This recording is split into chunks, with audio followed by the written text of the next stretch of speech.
Victor leans forward, hand on his saw cane and dressed in clothes that were in fashion in his country 8 or 9 centuries ago.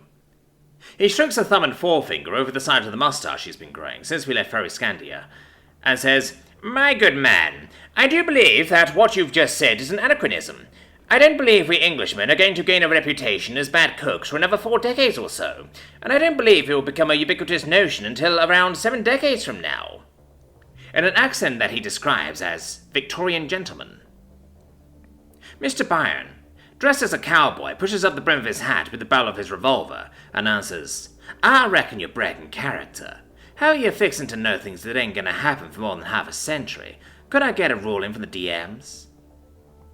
Both men turn to the 2 women at the end of the table.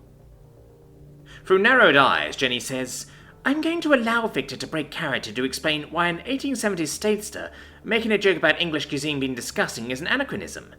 But this has got to be the last tangent. We already had to stop for 10 minutes to explain to Quark how the phrase 'good show, old bean' is not synonymous with the phrase 'beneficial exhibition, aged legume.'"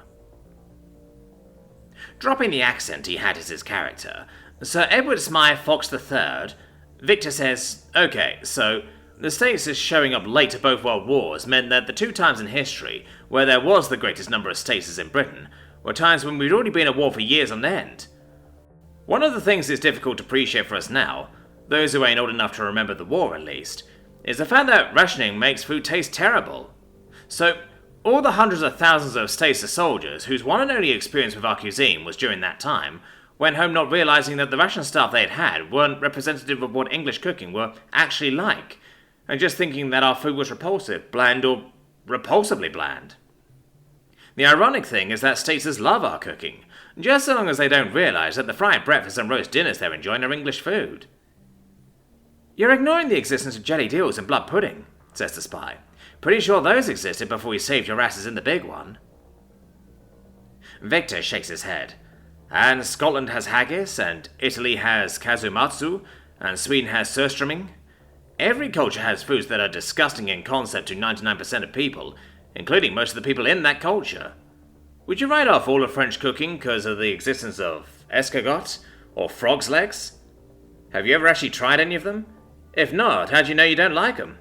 Also, this is a bit rich coming from the man whose culture's greatest contribution to Terran cooking is the invention of spray-on cheese." The man straightens up in his chair and answers, "America gave the world the hamburger, the greatest contribution ever made by any nation to world cuisine." "False," smirks Mr. Byron's professional partner, Ms. Pereira, sat beside his romantic one, Enas, on the spectator's couch. "Hamburgers come from Hamburg. You knew that, Leon. You have to have known that. I refuse to believe you never put that together." Grinning, Victor teases, "That's a city about 5,500 kilometers east of the States, if that helps." "You'll need to put that distance in bald eagle wingspans or he won't be able to understand you," giggles Pereira, teeth bare gleefully. Sighing, Byron says, "I see how it is. Greatest nation in history. It's understandable that you'd all feel insecure." He turns to Jenny and Twiller and asks, "Could I get a ruling from the DMs about whether my character can make jokes about English food being gross?" Jenny thinks for a moment before answering. "You can make the jokes, but because no one in the time period has any context for them, all the NPCs that hear you making them will give you a raised eyebrow and be mildly confused. Agreed, Twiller?" Twiller gives a nod, a non-vocal oral click, and a thumbs up, synchronized from every holographic projection of hers in the room, seeming to convey something like, "Sure thing, I'll make it happen." It's quite unnerving and uncanny to see dozens of humans all acting in perfect unison, without evidence of prior coordination. Even if I know there's actually only one intelligence directing all of them. "All right then, let's get back to the game," suggests Jenny. Quark and I are perched beside the spectator's couch, Twiller having kindly agreed to babysit to Cac in our quarters to give us the night off to watch the TTRPG.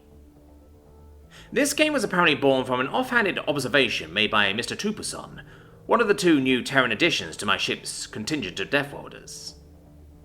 He observed that, as French piracy in the Gulf of Mexico continued until the 1830s by the Terran calendar, the age of the samurai continued until the late 1860s, and the Victorian and frontier West ages lasted until the 1900s, it isn't impossible that a cowboy, a Victorian, a samurai, and an aged French pirate might have shared a table at some point, despite apparently feeling to Terrans like intuitively separate historical phenomena.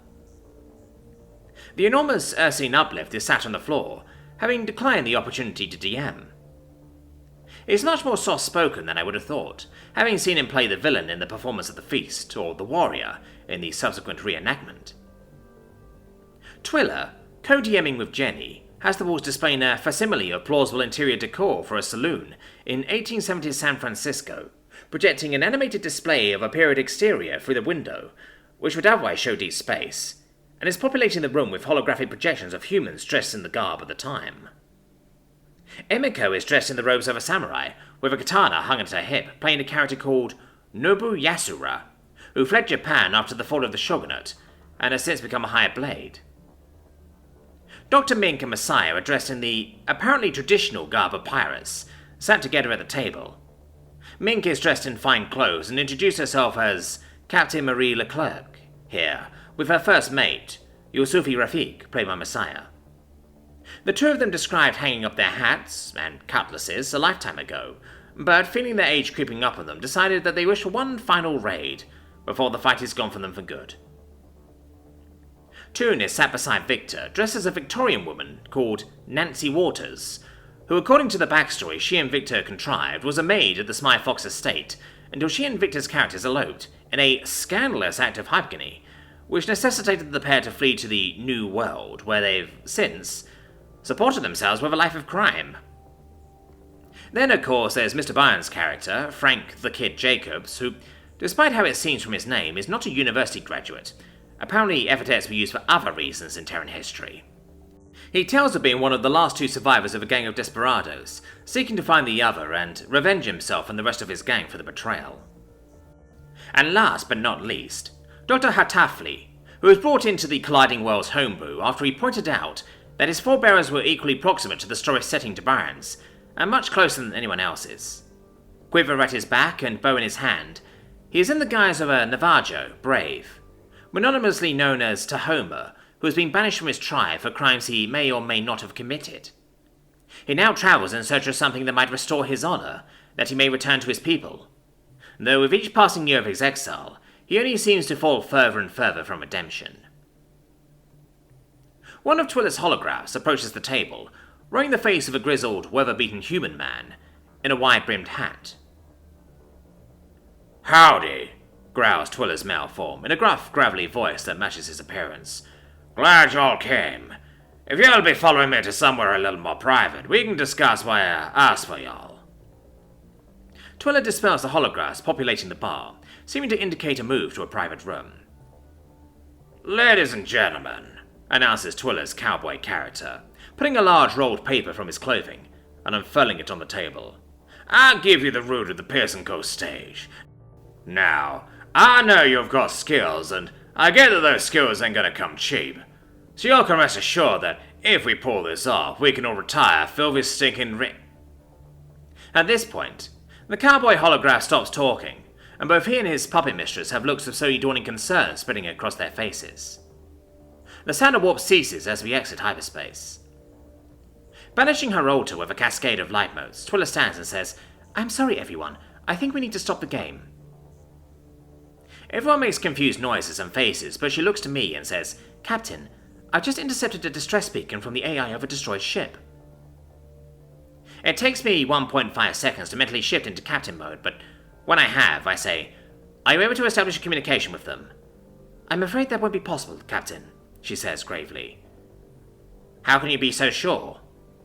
She only received this beacon moments ago. She surely can't have already given up on them answering the call." "You see, the beacon is light speed." I strain to process what I've just been told for some seconds. Nobody uses light-speed communication. At a distance of just 15 light seconds, the delay on the light-speed channel already makes having a conversation an intolerable experience. Everyone knows that. Over the distances involved in interstellar travel, light-speed communications are only mildly superior to rolling down a window and shouting, in terms of their likelihood to actually be answered.